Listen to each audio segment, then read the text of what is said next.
Sí, el presidente Toledo el día viernes va a cumplir con ir a ponerse a disposición del juez Hickson, cumpliendo lo ordenado por este. Ya lo hizo hace 2 semanas, pero le dijeron que se espere porque había una suspensión.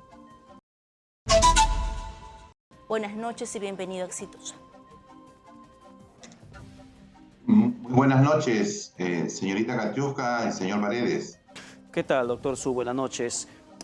Por favor, yo quiero preguntarle directamente si es que Alejandro Toledo, su defendido, se va a entregar este viernes como dispuesto a la justicia de Estados Unidos.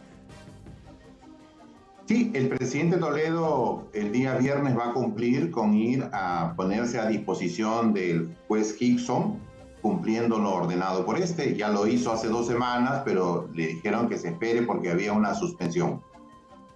¿Y su defensa en Estados Unidos va a presentar otro recurso de apelación?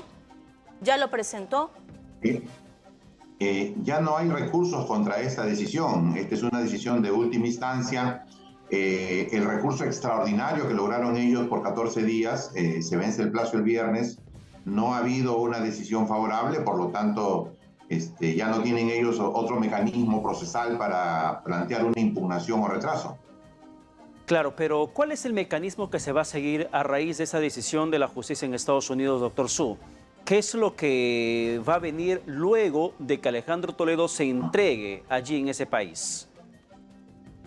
El presidente se pone a disposición de la autoridad. Entiendo que va a estar recluido. Exactamente no sé si va a estar en qué centro penitenciario. A la espera que se culminen los trámites administrativos de su entrega y su traslado al Perú, ¿no? Eso, lo que demore las autoridades del Ministerio de Justicia, de la Oficina de Cooperación Internacional del Ministerio Público, porque son ellos los que pidieron la extradición, y entiendo que eso es un trámite de días.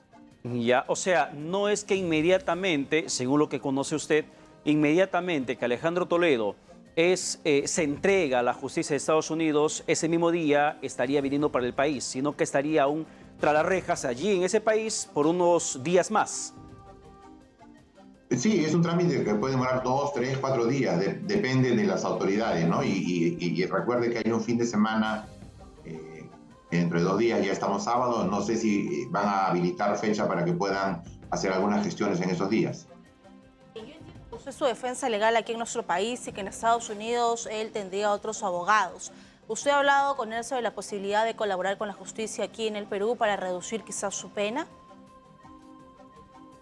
A ver, colaborar con la justicia vamos a entenderlo de 2 maneras. Uno, que te acojas a colaboración eficaz. Solamente se acogen a colaboración eficaz los que han cometido un delito y luego quieren buscar algún tipo de beneficios o exoneraciones. En el caso del presidente Toledo, él ha señalado que no conoce ni conoció de los acuerdos que sostuvo Joseph Maiman con su personal de tropa, llámese Gideon Westen y Savi Saylan, que el día de hoy se les está pidiendo que vayan a juicio, en sus acuerdos con el señor Barata. Entonces, esa versión, esa negación del presidente Toledo no ha variado. Por lo tanto, y que él tenga algún tipo de información que podría servirle a la Fiscalía como una especie de decir de repente que conozca de otros casos de corrupción, jamás me ha referido que él conozca que durante su gobierno sus colaboradores, como él ha señalado, es decir, sus ministros, que él conozca que hayan cometido actos de corrupción y que él tenga información privilegiada para entregar al Ministerio Público. Eso lo descarto por las conversaciones que he tenido con él durante estos últimos 6 años.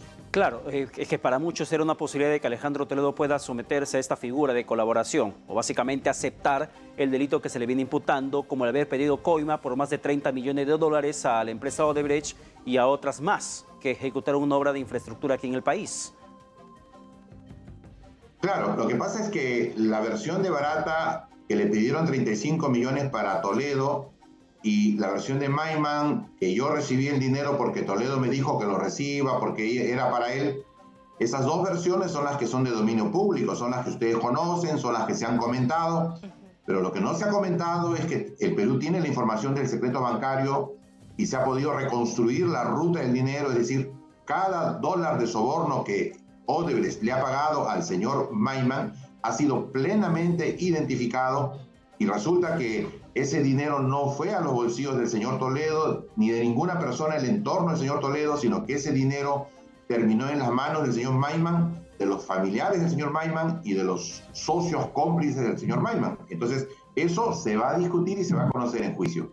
Ahora, se ha conocido, bueno, usted lo ha dicho en algunos medios de comunicación, que hay un factor oncológico del expresidente Alejandro Toledo, y entiendo de que esto no sería un impedimento para evitar su extradición, pero sí sería puesto aquí en nuestro país para evitar quizás una condena que se vaya a Barbadillo, para que ustedes pidan al menos un arresto domiciliario aquí en el Perú. ¿Cuál será su estrategia legal sobre su situación física y de salud? Su estado de salud no va a impedir un proceso de extradición. Los abogados de Estados Unidos no han hecho uso de esta información para digamos, oponerse a la extradición. En Estados Unidos se ha discutido que la petición de Perú no tenía causa probable porque las contradicciones entre los dos colaboradores no son poca cosa para los abogados de Estados Unidos y porque además tuvieron información de que el dinero había terminado en Joseph Maiman. En el caso Perú, el presidente Toledo va a enfrentar un juicio por el caso Odebrecht, va a enfrentar un juicio por el caso Ecoteva. No creemos que el señor Toledo sea sentenciado, creemos que las evidencias y las pruebas en juicio van a demostrar que él estuvo ajeno a estos manejos. Corresponde a la Fiscalía demostrar que Toledo tuvo dinero, recibió el dinero, fue el beneficiario del dinero, y para eso no le bastan los testimonios de los dos colaboradores, así se hayan puesto de acuerdo, porque la prueba material dice que el dinero llegó a Maiman y Maiman lo gastó como si fuera el dueño. Eso está totalmente probado. Claro, y si ustedes tienen esa prueba a su favor, ¿por qué es que han intentado dilatar la extradición de Alejandro Toledo? ¿Por qué es que directamente el expresidente no vino al Perú para que demuestre precisamente aquello que usted está sosteniendo? Que la plata nunca llegó a Toledo, sino que se quedó con Maiman. Hay dos factores que debemos tomar en cuenta. Primero, el sistema de justicia al presidente Toledo desde el comienzo no le ofreció ninguna seguridad, porque hubo intromisión de muchas personas ajenas al sistema de justicia, incluso del propio fiscal de la Nación, Pablo Sánchez, que al empezar la investigación dijo que en el caso Toledo había delito. Imagínense un país donde el fiscal de la Nación sale y declara en esos términos. Pero además hubo intervención del presidente Kuczynski, de los ministros del presidente Kuczynski, de los congresistas. Es decir, un sinnúmero de personas inició el camino hacia una condena social como que Toledo era culpable. Por otro lado, en Estados Unidos, el debido proceso obliga que si la persona no tiene recursos para contratar a un abogado, el Estado americano le pone un abogado. Y los abogados que se han hecho cargo del presidente Toledo, de su defensa, son los que han manejado la estrategia, han presentado los recursos y han hecho todo lo que se acostumbra a hacer en un proceso de extradición. Entonces, no es que el presidente Toledo haya resistido, sino que simplemente el debido proceso implica que él tiene que dejar que su defensa actúe. Y cuando venga a nuestro país, aproximadamente en unas semanas o meses, ustedes van a continuar con el debido proceso aquí en el Perú. ¿Confían en la justicia peruana? Se lo digo porque he escuchado algunas entrevistas donde usted ha tenido algunos calificativos o ha desconfiado un poco de la palabra del ministro de Justicia, incluso de Pablo Sánchez, diciendo de que el Perú prácticamente las autoridades ya están viendo como culpable al expresidente Toledo.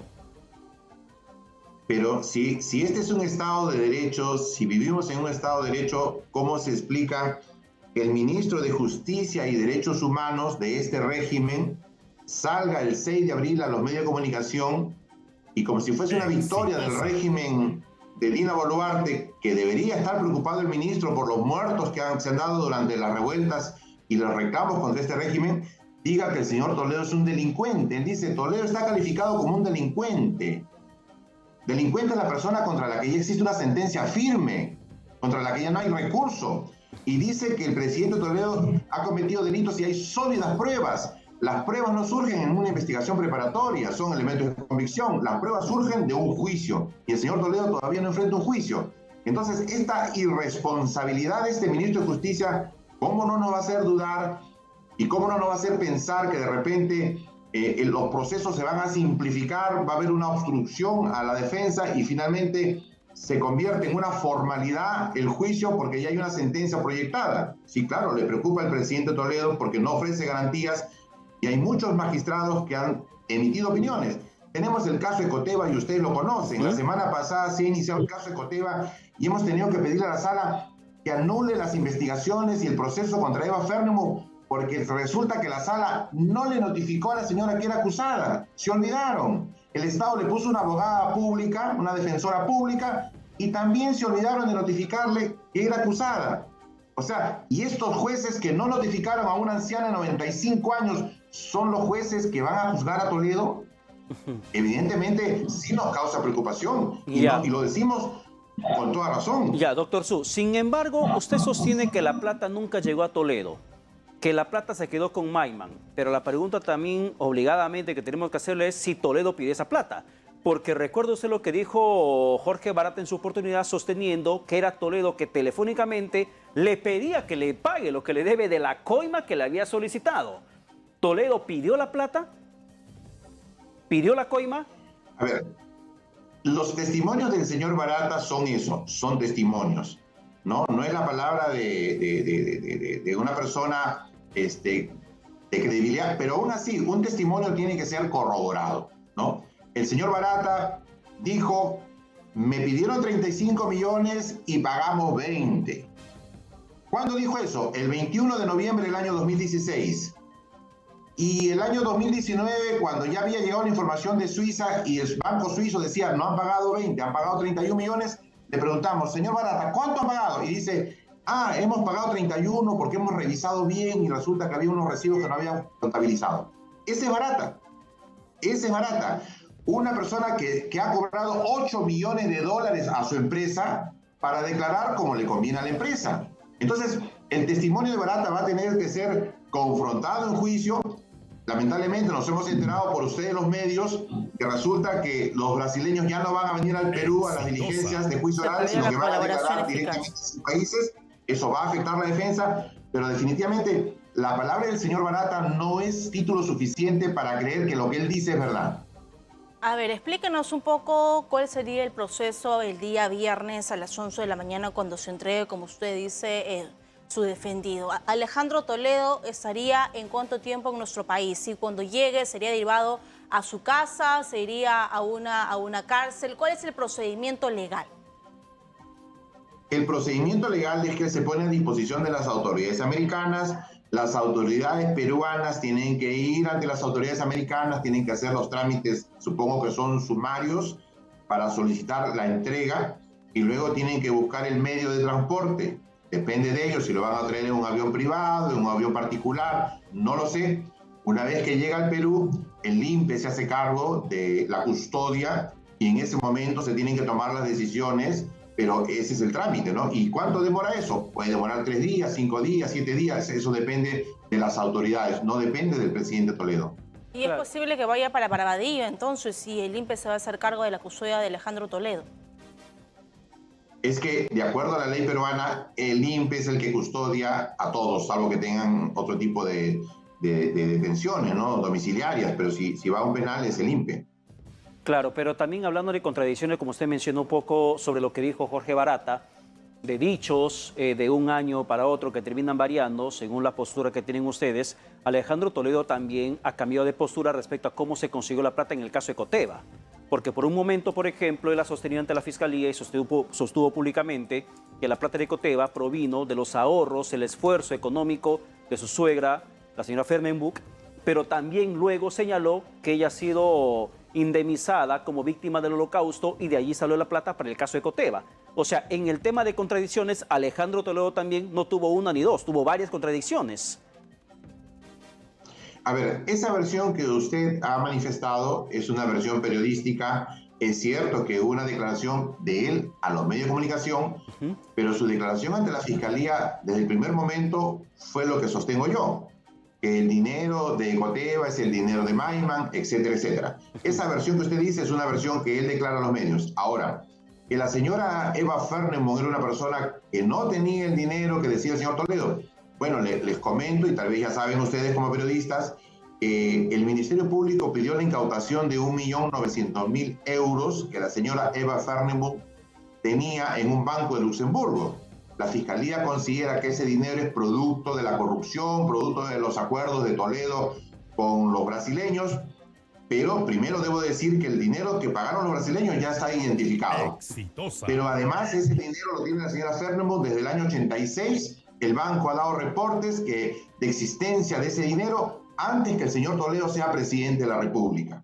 Por lo tanto, la versión de que su suegra tenía algunos ahorros no era una versión tampoco tan descabellada ni falsa, porque el dinero existe, está incautado, pero tendrá que ser liberado porque no tiene ninguna vinculación. Si a usted le dicen que ha cometido un delito el año 2004 y de ahí hay dinero ilícito, pero usted tiene un bien del año, no sé, 5 años atrás, evidentemente no tiene ninguna relación. Y ese es el caso que usted más o menos me está explicando. Bien, señor Su, gracias por la entrevista. Estoy segura que no será la última, ya que en algunos días o semanas esperemos que sea aquí el expresidente Alejandro Toledo y seguiremos debatiendo sobre los casos, ya sea de Coteo o el caso de Odebrecht. Muchas gracias.